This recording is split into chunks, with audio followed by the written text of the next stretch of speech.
Welcome back, and we've done a few of these tabs. We did the political tab, and then we did decisions tab, and last turn we did research tab. Today we're going to do diplomacy tab, and the diplomacy tab, this is the diplomacy tab. It allows you to filter countries, so I can say, hey, I just want to see the countries in Oceania. Oh look, it's Australia and New Zealand. Or I just want to see the countries in Asia, or I just want to see the communist countries, or I just want to see the allies, or just the majors. So it allows you to sort of filter and pick, if just for rapid access to them, rather than having to scroll all the way down to find a particular country. If you know something about them and you go, oh yeah, I know they're a fascist, well, you can do that. What else does this tell us on this page? It tells us our opinion of them and their opinion of us. So as it happens, Dominican Republic, we like them, they like us. El Salvador, we like them, they like us. German Reich, we like them, but not as much as these others. And they do like us, but not as much as these others. Japan, pretty good. Manchukuo, which is a Japanese puppet state, and Manchukuo, another Japanese puppet state. They are not so keen on us. Peru, they're good with us. Venezuela, they're good with us.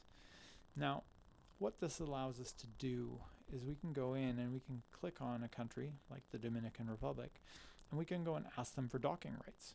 You'll notice that there's a bunch of political options that will show up here, and there's a bunch of political things here, as well as it gives us an overview of the country itself. So it shows us their flag, it gives us the name of their country, it says, hey, this is a fascist government.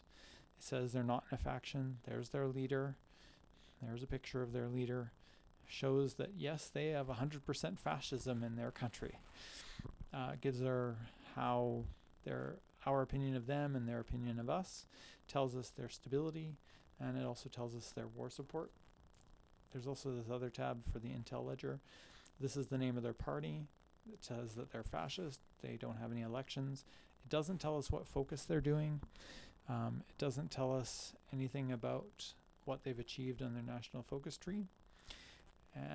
This tells us that the Dominican Republic is being guaranteed by the United States. So if we were to attack the Dominican Republic, the United States could theoretically go to war with us over it. So yeah. You'll notice that some things are grayed out. We can't just declare war on a country. And that's part of the way the system is designed. You can't just go to war with someone. You have to have a reason to go to war. Now, sometimes you can just fake a reason and come up with a plausible justification for war, a pretext per se, or a casus belli. And to do that, you take this option, justify war goal. And when you click this, it opens up a window, and it gives you the different options. It might just have conquer, it might say take claim state, it might say retake core state, it may have some other options in here occasionally. But when we tick conquer, it then tells us which state we want to conquer, and we can say this, and it says, okay, it's going to cost us 38 plus 9, so it's going to cost us a bit of resources, political power to do this. It's going to cost us 47, and we only have 9, so we're 38 away. And it's also going to take 235 days to do, so we're going to have to wait, about 8 months before we'll be able to attack them. And in the meantime, our tension is going to go up. So it's going to go from 0 to 1% if we do this. And if we wanted to, we could send it, although we can't because we don't have the political power. But, that's the idea. Guaranteeing independence, you can do this with countries that have the same ideology as you typically. Some countries can do it to other countries even if they have a different ideology. But basically it's you pay a certain amount of political points, and if somebody declares war on that country, it gives you the option to intervene on their behalf on their defense. So you can use this as a way to protect certain countries that you don't want other people to attack. Ask for military access. This allows your forces to travel through their place. You can use their ports, but you can't use their airports. It doesn't let you use their airports, but you can, traverse their territory, cross it. You won't be able to attack from their country into an opposing country if that country is neutral. If they're in the war too, that's fine, but if they're not going to let you cross that border and go into the territory of an opponent. They just say nope. And if you try and send your troops on the border and try and attack, it'll just sit there and they'll look at the border, but the country says no, you can't go over, you're not allowed. That would cause a diplomatic incident. They don't want to do that. So you can also offer military access to another country. So, for example, if you needed Germany to come in, you could say, hey, Germany, you want to come in? And you could pick Germany and offer them access.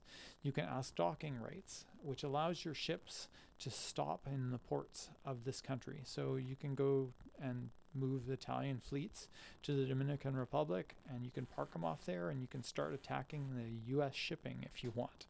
Like, it allows you to do that because you can base your fleets from their ports. And you can also offer them the same rights, so they can use your ports for their ships if they have ships. Improve relations, you can spend 10, and then it'll increase 0.2 per day. You pay, or it'll increase a little bit per day at a cost of 0.2 political points. So basically, you'll lose a little bit of your political points every day, improving this value here, so they'll like you better. This can be useful in some cases. If this country were at war with someone, you could send an attaché. It costs you 50 political or 100 political points and 50 command points that are off. They're not available while the attaché is with them, but in exchange for that, you get certain benefits, usually army and air experience for that. Non-aggression pact. It's pretty self-explanatory, but the tooltip tells you it's like pact cannot be broken in the first 12 months. So when you sign a non-aggression pact, neither side can attack the other for 12 months. After 12 months, if you have 200% the amount of divisions stationed on the common border than your opponent does, you can break the pact. And as time goes along, it gets lower and lower the amount. Now, it's saying that they wouldn't accept a non-aggression. If you put your mouse over the X or the check mark, it gives you a reason, a rationale, a breakdown of why. And it says, hey, they will accept docking rights, but they won't accept military access. And if you look at it, it's like, okay, there's 12% positive, 20 points are negative, and it says the Dominican reason has strategic reasons to be friendly to us. So that gives us 10 points. And their opinion of us, because it's at 20, we get 10% of that, so that gives us 2. If we were to bring it up to 100, that would give us 10 points. So we would have 20 to 20, which would have a base reluctance of minus 20. We'd have a 0. We still wouldn't be able to. So we'd need something else. For example, an advisor that gives a benefit on similar-minded things that would help. Create faction. If we have certain focuses, create faction becomes available, and you can actually ask other countries to join your faction. Like Germany, for example, can ask Italy if they want right off the bat, hey, do you want to join the Axis? And Italy can go, yeah, sure. Negotiate licenses. What this allows you to do is it allows you to ask this country if you can exchange a certain number of civilian factories for the ability to build technology that they have. So, you wouldn't do this with the Dominican Republic. They might do it with you, but you might do it with Germany, for instance, if you guys have a close relationship, and they have, maybe developed higher level tech tanks than you have. You can ask them, hey, can I buy the licensed production of your bombers or of your tanks? And they may accept, depending on how they view you. And if they do, you then have the ability to build those units in your production tab. Start Lend-Lease. This allows you to send equipment to other countries. Request Lend-Lease. You can ask other countries for equipment. So like we can do this and we can say, hey, do you want to give us some artillery? Now, as it happens, they aren't going to accept. Dominican Republic isn't willing to give us any of the few towed artilleries that they have in our war effort against Ethiopia. They're like, wait, you guys can build enough on your own. They don't have any tanks. They do have transport planes. If we wanted to have the ability to have them send us some, they could, but they aren't going to do that. If they had ships, they have convoys, they could send us ships. We could send them volunteers. If they were at war, we could send Italians to go fight in their war. And basically they would fight as Dominican Republic troops, but they're really Italians. Expeditionary force, if we're part of the same ally or faction, we can send those to them and they use our forces under their control, so they determine what they do with them.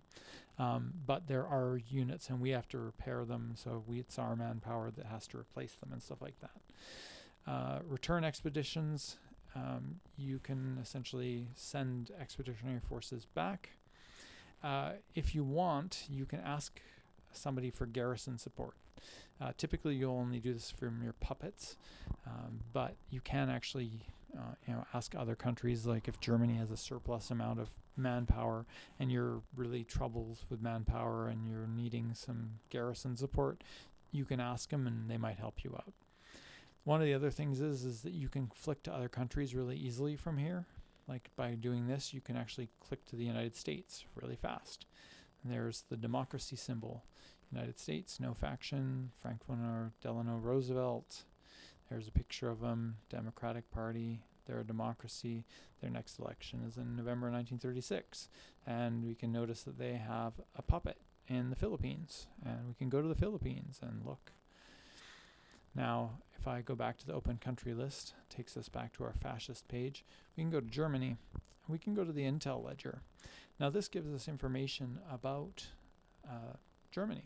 So it tells us that we have 25% civilian intel with plus 10% from limited exports and plus 15 because we're fascist. And it gives us basically what knowledge we get at each level. So if we were at 30%, we would be able to have an approximate idea of how much fuel they have, how much damage building history and count that they have. At 50%, at 70%, 80%, at 190%, we would even know where their convoy route is going, that sort of stuff. Army intel doesn't give us any information, but tells us that, hey, if we get these values up higher, we can get more information. Information about their fleet. We know they have 22 to 47 ships. That they have somewhere between 18,000 and 23,000 people, men in their navy, but we don't really know much about what they're running. And I mean, if we brought that value up, which you can through the research or the spy agency, you can actually higher intelligence. It'll give you more. Same with air. It'll give us more information. It gives us very basic information about stuff. So it will also tell us, that they're at partial mobilization, that they're also on limited exports, and that they also have limited conscription.